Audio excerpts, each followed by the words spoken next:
జరుగుతుంది, ఎవరు మంచి చేశారు, ఎవరు మంచి చేస్తున్నారని కూడా మీ విషయాలు మీకు అర్థం కావాలి.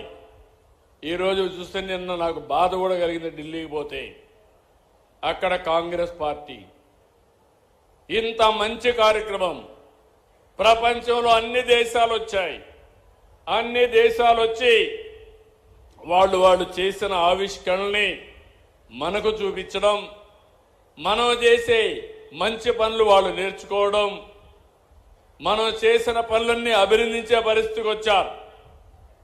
ఐటీలో మనం ముందున్నాం, ఏఐలో ముందుంటున్నాం, ప్రపంచానికి నాలెడ్జ్ ఎకానమీలో నాయకత్వం ఇచ్చే ఏకైక దేశం భారతదేశం అని చెప్పి మరొకసారి విజ్ఞప్తి చేస్తున్నారు.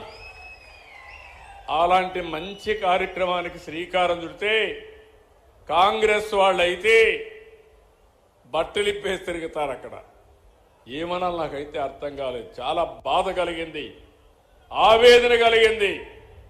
ప్రపంచంలో 60-70 దేశాలు టెక్నాలజీలో ముందుకు పోతా ఉంటే అలాంటి దాన్ని స్వాగతించాల్సిన వ్యక్తులు, మన యువత ప్రయోజనాలు కాపాడవలసిన పార్టీలు బాధ్యత లేకుండా అర్ధనగ్నంగా వచ్చి ప్రదర్శన చేశారంటే దీన్ని చాలా తీవ్రంగా ఖండిస్తున్నా, గర్హిస్తున్నా. మంచిది కాదు, ఇది దేశానికి నష్టం అని చెప్పి కూడా మీకు తెలియజేస్తున్నా. మీలో కూడా ఒక ఆలోచన రావాలి. మీరు ఆ రోజు నేను చూశాను, నేను పవన్ కళ్యాణ్ గారు అదే మరిగా బీజేపీ కలిసాం.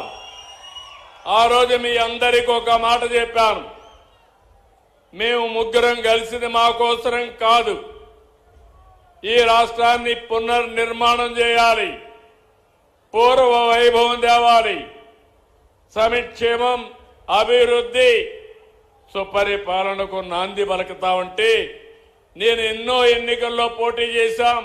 మన నాయకుడు ఎన్టీ రామారావు గారు ఉన్నప్పటికంటే 94% సీట్లకు గెలిపించారు. పెట్టిన అభ్యర్థుల్లో 94% గెలిచాం. అది నాకు ఎప్పుడూ జ్ఞాపకం ఉంది. నేను మిమ్మల్ని అందరినీ ఒకటే కోరుతున్నా, మీరు కూడా గుర్తుపెట్టుకోవాలి. ఆ రోజు మనం చూస్తే విధ్వంసమైన ఆర్థిక వ్యవస్థ, ఆంధ్రప్రదేశ్ అంటే అందరూ చీకొట్టే పరిస్థితి.